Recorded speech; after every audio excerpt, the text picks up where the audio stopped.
வணக்கம். இன்னைக்கு மார்கழி மாதம் 10ஆம் நாள். மாணிக்கவாசக பெருமான் சிவபெருமானுடைய புகழை எப்படி பாடுறாருன்னு பாப்போமா?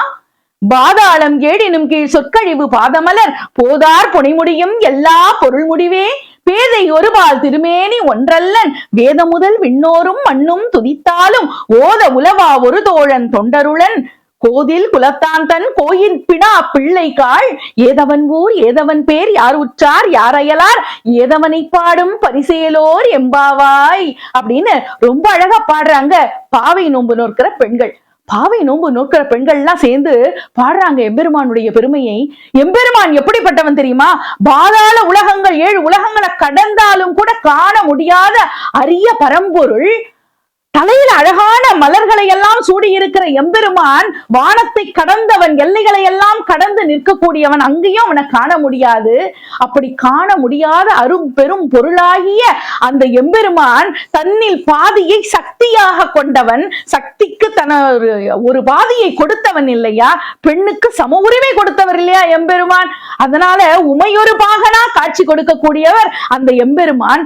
அந்த எம்பெருமானுடைய பெருமைகளை எல்லாம் சாகசங்களை எல்லாம் புகழையெல்லாம் இந்த விண்ணுலகத்துல இருக்கிறவங்க, மண்ணுலகத்துல இருக்கிறவங்க, வேதங்களை சொல்லுகிறவர்கள், முனிவர்கள் எல்லாரும் சேர்ந்து ஒண்ணு கூடி பாடினா கூட நேரம் போதாது. அவ்வளவு இருக்கு அவருடைய புகழ். ஞானிகளும் யோகிகளும் அவருக்கு நெருக்கமான நண்பர்களாக இருக்காங்க. அப்படிப்பட்ட எம்பெருமானுடைய பெருமை எல்லாம் பாடிக்கொண்டே வருகிற இந்த பாவை நோன்பு நோக்கிற பெண்கள்லாம் கோயில்ல தங்கி இருக்கிற உயர்ந்த குலத்திலே நல்ல பண்புகளை உடைய உயர்ந்த குலத்திலே பிறந்த அந்த பெண்கள் கோயில் பணியையே தன்னுடைய கடமையாக செய்யக்கூடியவர்கள். அந்த கோயில் பிணா பிள்ளைகள், அந்த கோயில் பிணா பிள்ளைகளாக இருக்கக்கூடிய அந்த பெண்கள் கிட்ட போய் பாவை நோம்பு நோக்கிற பெண்கள் எல்லாம் கேட்கிறாங்க, எங்களுடைய எம்பெருமான் எப்படிப்பட்டவர்? அந்த எம்பெருமானுடைய ஊர் அது ஏதவன் ஊர், ஏதவன் பேர், அவருடைய பேர் என்ன? ஏதவன் ஊர், ஏதவன் பேர், யார் உற்றார், அவருக்கு சொந்தக்காரங்கள்லாம் யாரு, யார் உற்றார், யார் அயலார், அவங்க பக்கத்து வீட்டுக்காரங்க யாரு, சொல்ல முடியுமா?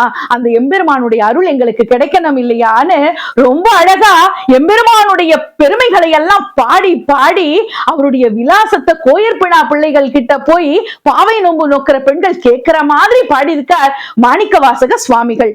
நாமும் எம்பெருமானுடைய புகழை பாடி அவருடைய பேரருளை பெறுவோம். நன்றி, வணக்கம்.